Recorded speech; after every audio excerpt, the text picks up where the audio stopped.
Dan, I have a question for you. Can you answer this question? I will try. Okay. This is not a trick question. I'm being just straight up here. Okay, good. Answer this.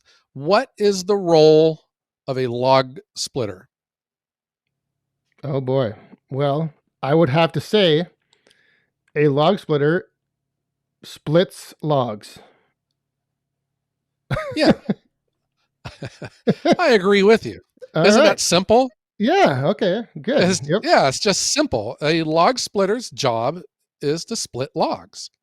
All right. What And do I win? yeah. What does he win, Jim?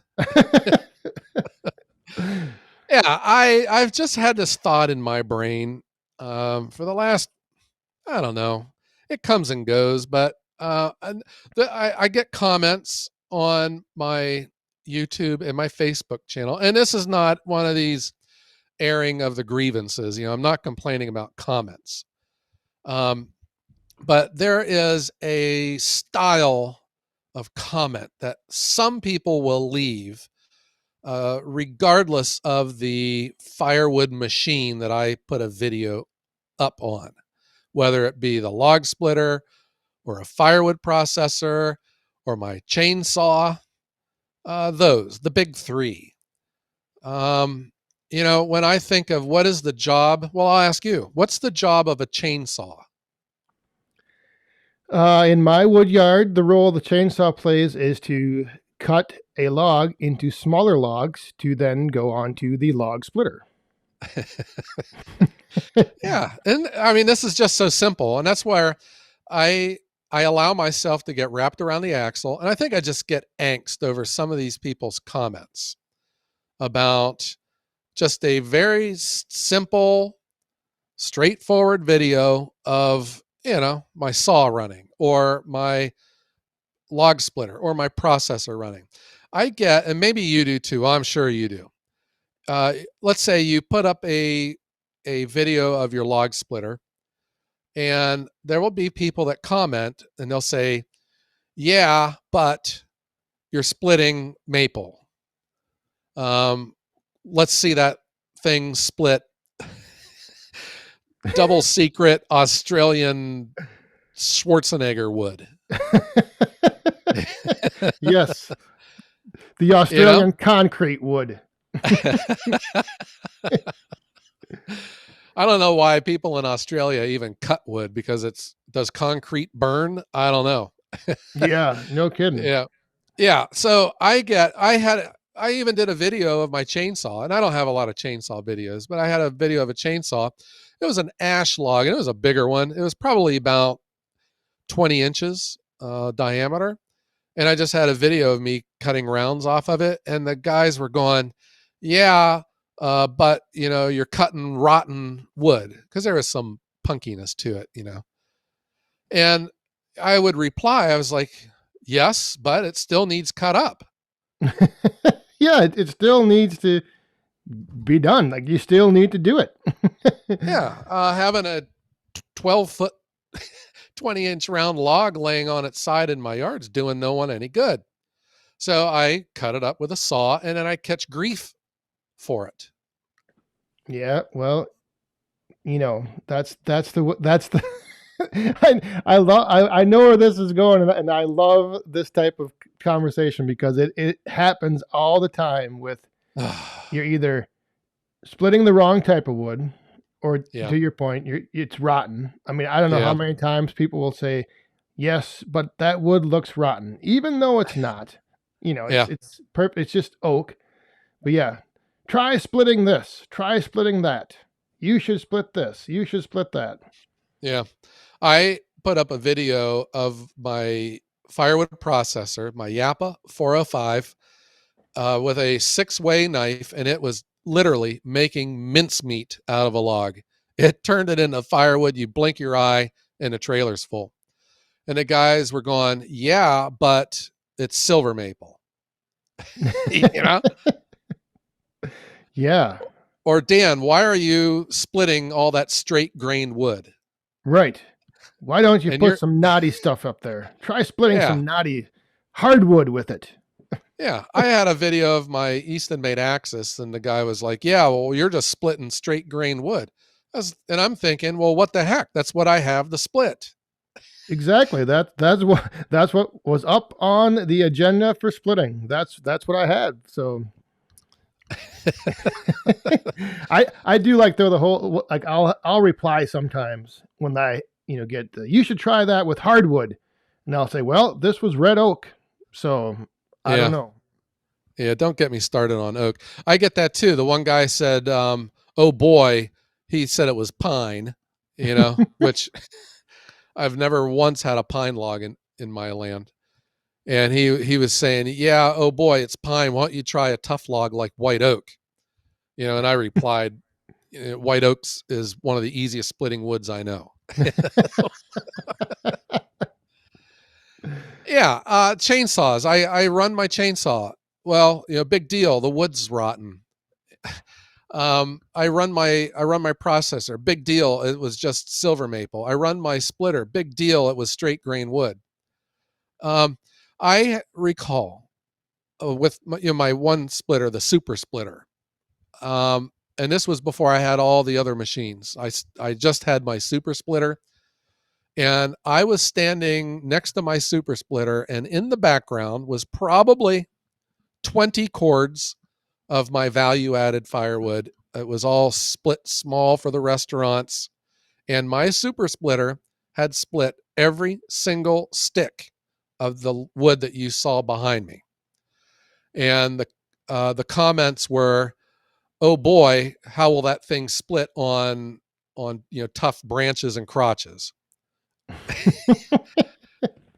Ah, Yeah, the and I'm focus of one thing, you might have one knotty crotch piece out of 100, but the fact that it just split those 100, that doesn't matter. yes, yes. Do you not see? I was like, when I turn around, do you not see all of this? With my arms spread out behind me of all of this, small split wood, and the sun shining on it bright, and the Hallelujah choir, and they want to just say, "Yeah, but can it?" Oh gosh, Or how about that this one? is, yeah, Oh, how about because I've gotten this with the Yappa 365. That I'll be running logs and well, that's nice and all, but can it handle an 18-inch diameter log, or can it handle a 24-inch log? You know, yeah, no, it can't, and I don't have any. yeah. Yeah, so that's what I'm getting at about machines and firewood machines specifically, is they are made and they are created to do X. I don't want to just say one thing, but like, my firewood processor, it does one thing.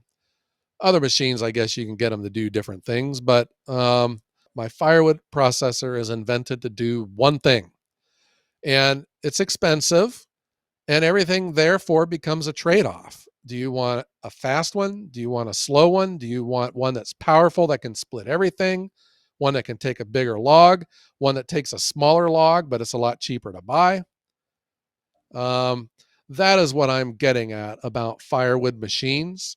And the way, I don't know, is it just a thing where people just see it on a video and they just want to throw a rock? Or is that the way people really think about when they're looking to buy a machine? If they're looking to buy a splitter, for example, Yeah, that is just the 100% wrong mentality, I think, when you're looking for a machine. right. Don't focus on what it can't do. Focus on what it can do. And yes, a log splitter is pretty specific. It is meant to split logs. And those logs are not always going to be the same shape, the same size, the same species. So, if all you're doing is focusing on what you can't do with it, I don't know. You're probably going to miss out on, Yeah. you're going to have a long road to find one. Dan, I want you to put on your thinking cap. You had a video a while back where you took your Ford F-150 up to Merrill, Wisconsin, and you hitched up your firewood processor to the bumper and you pulled it back to your wood yard. Do you recall doing that? Yes. You think your truck did a good job? Sure. It got it back here. Yeah, but could your truck have pulled a 53-foot semi trailer loaded up with elephants up Mount Everest during an earthquake? No. And you know what else it couldn't do? It couldn't drive across the lake down by my house either. Well, that truck's just a joke then. There's no reason to even, you might as well just get rid of that now. Yeah. Yeah, what am I thinking? Yes. So, for instance, my super splitter. Okay. I'm going to tell you what, it's got its limitations. There are logs that you just don't even want to bother running through that thing. But I think that is the wrong way to look at the tool that you need. Do you really want a log splitter that can split every single log that you can possibly think of? No, you don't. No. Although I I think have the one that will. well, I was thinking of that one splitter that was at the Paul Bunyan show. It's as big as a semi truck trailer, Yes. and you need a big excavator to pick up. I mean, this would be like gigantic tree trunks that it would split. Okay, so that would split everything, but is that going to help you out with your firewood, your restaurant, your bundle business? Yeah, what comes out the other end of that thing? That, you don't you're left with a split huge piece of wood that what do you're not it's not really usable at that form. You're going to have to resplit it down. So yeah, what do you Yeah. want to end up with? And what do you have to put into the front end of the splitter? So again, back to my point. If I had 100 rounds laying in my wood yard, chances are maybe 5 of those I'm not going to split because they're knotty, crotch, crooked pieces. Yep. But I also then get to split the other 95. So Yep. I am ahead. Totally agree. The super splitter, about me standing in front of my 20 cords of small split firewood that my super splitter did. The 5 logs that it couldn't split, I would throw into the neighbor's yard at nighttime. Uh, why mess around with that and look at what it's done, man? And this is coming from a guy that started off with like a Troy built 27-ton, 14-second cycle time I-beam log splitter where you could literally nap when you're running it and catch up on your sleep because that's how slow it was. For me to have possibly had split 20 cords in a reasonable amount of time that I did with the super splitter, it's the wrong tool. It's the wrong machine, man. And that's what I needed was something fast with a short cycle that can split, 15-inch and under logs. Right. Something that's not as too heavy for me to pick up all by myself. Yeah. I will admit though that I have gone through that phase where I wouldn't look at something and say that's more work than it's worth. I would try to split it down and I would try to get every little piece of wood out of it. But now I'm at a point where, to what you were saying, I'll throw them over the line into the ditch or I'll just get rid of that stuff. I'll just be like, all right, I'm done messing with that. Yeah, to each their own. When I was just heating with wood, of course, I would get out my big saw and probably noodle the nasty round into quarters and get it to manageable pieces and get it split like that. But not when not now when I need production and volume. Why mess with that? Therefore, why do I want a splitter that can split everything? Yeah. Why do I want a chainsaw that can cut up a 36-inch round? You know, When I you only had have 20-inch rounds, but they're right. rotten. But they're rotten. Yeah, I had a comment. I had another video up about my 405, my Yappa 405. It takes a maximum 16-inch diameter log. And the comment was, oh boy, it can run small logs. How will it run a 200-year-old 9-foot diameter oak? you know? And so I engaged with the guy and I said, this is not a valid criticism, you know? And he said it was. And I said, it is not, because that is not the type of wood that you run through a processor, you know? And then from there, your processor, it's a trade-off of what can you afford and what can it do. My reality, at least in my part of the country, the bigger diameter logs don't get into the firewood market. Those get sent to the mills. They're purchased there and they're made into lumber or Right. whatever. Unless you're cutting them yourself. Yeah. And I'm not a tree service, so I don't have an endless supply of just whatever tree of whatever size to where I would want a gigantic processor that could handle all this stuff.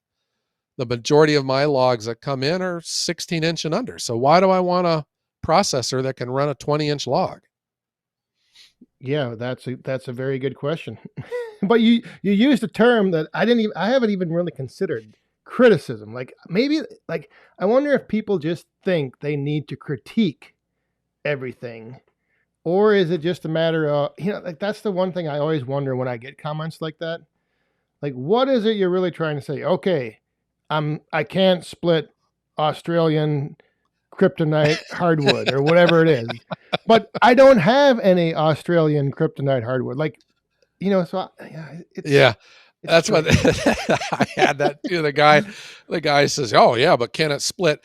I can't remember the name of the tree, and I told him, I said, "I've never heard of this tree," and he says, "Well, it's very popular um, in New South Wales, Australia." you know, and I was like, "Well, thank God, because I live in Ohio, and I guess we'll never know until this machine gets out there." I had another one. The guy says, "Yeah, that looks real good on pine." He says, "How can it split Western Texas hardwoods?" He said, "I don't You're know. like, I don't know." I'm not from Texas. Yeah. The best response I had one time was I asked I asked the guy when he mentioned that my splitter wouldn't be able to split Australian hardwood. I said, "Well, does Australian hardwood then ever get split, or how does it ever get split? What machine Yeah. can split Australian hardwood?" And his response was, "We typically split it with an axe."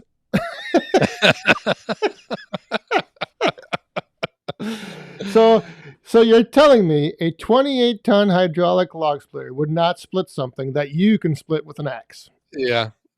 Gosh. My Troy built splitter, okay, it's not the biggest thing in the world, but it would split anything. It would split it slow. And there's always some weird shaped log of this or that, where you just don't even mess with it. But come on, man, it'll split it. That's what I say about my super splitter. It was always just bad mouth it. And I'm thinking, look around, bud. Look at all this wood. And, so what if it can't split that crotch over there of elm or gum or whatever? Who cares? That's Don't split not it. how, yeah, that's not how you judge the value or the worth of a machine, you know? Yes, very good point. And I think that's something that is easily overlooked by people watching content, watching videos, is they're looking at something being done, but they're only in their mind thinking of what it can't do. I'm going to get onto a landscaping um, YouTube channel and have some guy digging a hole with a shovel. And I'll say, yeah, but can that shovel dig the foundation of a house in half of a day? Well, then that shovel's no good. Yeah. Yes. Yeah. So that was just something on my mind. When I think of a machine, I think of what can the machine do for me, you know? Yes. Um, and I don't think about what it can't do. And is it any concern of mine that my log splitter can't split twisted double kryptonite Australian hardwood? Well, for some people it is a big concern that. Yeah. Well, all I know is that you need to find yourself a new pickup truck because your truck can't pull a locomotive through quicksand. No, yeah, I'm gonna have to start shopping around. That is something I'll add to my list for the new year. Yeah, boy. Well, Dan, that was just something that was on my mind. What is the machine for? Yeah, what can the Uh-huh. machine do for you, and what can you do with the machine? That's another thing is what when you're looking at getting a machine, like think about, like you said, for instance, a log splitter. All right, what kind of material do you have? What kind of logs are you going to get? What kind of trees? What's the type of trees you're going to be splitting? And then, you might not need the highest end, highest tonnage log splitter out there. Yep. I don't know. Yep. Same thing with, if you're a landscaper, do you need a 7-axle dump truck? Or do you just need, or do you just need a 3/4 ton pickup truck, with some extra leaf springs in the back? Yep. Uh-huh.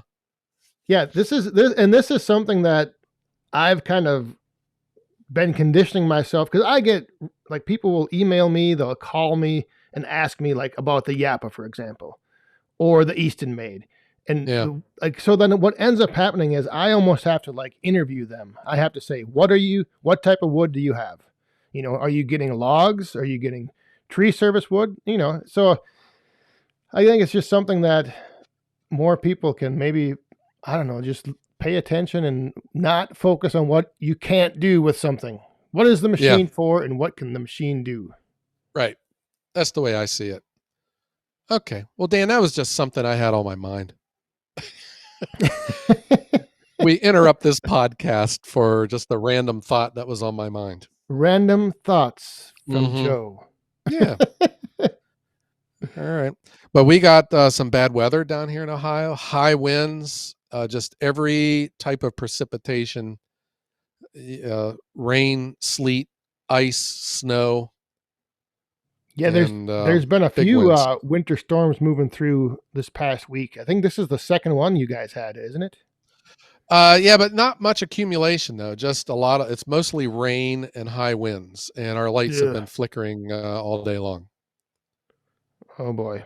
Yeah, but I've readjusted my delivery schedule though, because I'm not, and I don't think the customers want me there, in a driving rain, because then they always want to come out and help. So we've pushed everything back a couple days. We'll let this blow through, and then we'll get back on Yeah.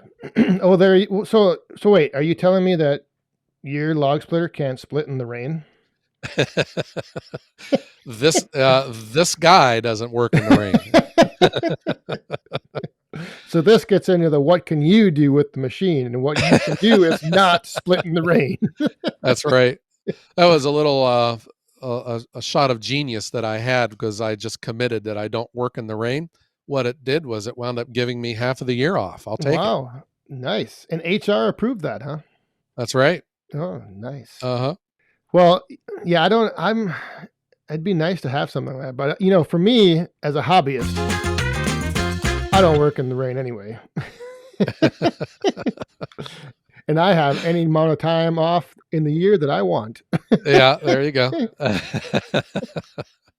Yeah, you have such an easy lifestyle being a hobbyist. You only have a full-time job that you have to do, and maintain your yard and do your hobbies. Yes, as Yeah. a hobbyist. Let's see how many jingles we can get in this episode. Yeah. The funny thing is that actually has caught on way more than I thought it ever would. Like, Yeah, I think have people fun with it. mention it and ask about it. I heard that you used it on your podcast or your live stream on Friday nights too. Yeah, and I've had several times when I mention the word in a video, people will say, "Oh, what? No jingle?" They'll leave a comment like that. Yeah. Good stuff. All right. So Yeah. we All right. appreciate you. We appreciate the people out there who notice the little things like that. How could they not notice? How could they not notice? Or appreciate those. They appreciate it. Yes. Notice Yeah. and appreciate. Yes. Yeah. Dan, here's a random trivia though. The Woodhounds podcast, we are listened and enjoyed in 74 countries around the world. Really? Yeah, 74. I Jeez. was tinkering through our statistics. I counted them all up. There were a number of other like territories on there, like Guam, that's not technically a country, but I just counted the countries. 74. Oh, Yeah. I thought there was only And 72. the top country, the top countries was the USA, Canada, and the United Kingdom. Nice. But there was a lot of a very good range. I think all continents were there. The top streaming services that were listened to are Spotify, Apple iTunes, and iHeartRadio. But then there is just all kinds of different streaming services and Google. Yep. And and the website too. Yep. Yeah. What is the Very name of the cool. website, Dan? The website is the email. The email is thewoodhounds@gmail.com, and the website is thewoodhounds.com. There you go. All right. Well, Dan, what do you say? Let's strike up the band, and I'm gonna sit around and wait for my electricity to go off, and then plug my battery back up into the sump pump. All right. Well, that sounds like an exciting afternoon. Okay, so Dan and I want to thank everyone for tuning in and helping make the Woodhounds the #1 firewood podcast in the world. Yes, 74 countries in all. There you go. And counting. And counting. And we are on our 95th episode. We're soon approaching the 100th. So get ready. And thanks for tuning in on all major podcasting platforms. And we want to tell everyone out there to stay safe and be cool and have a great day.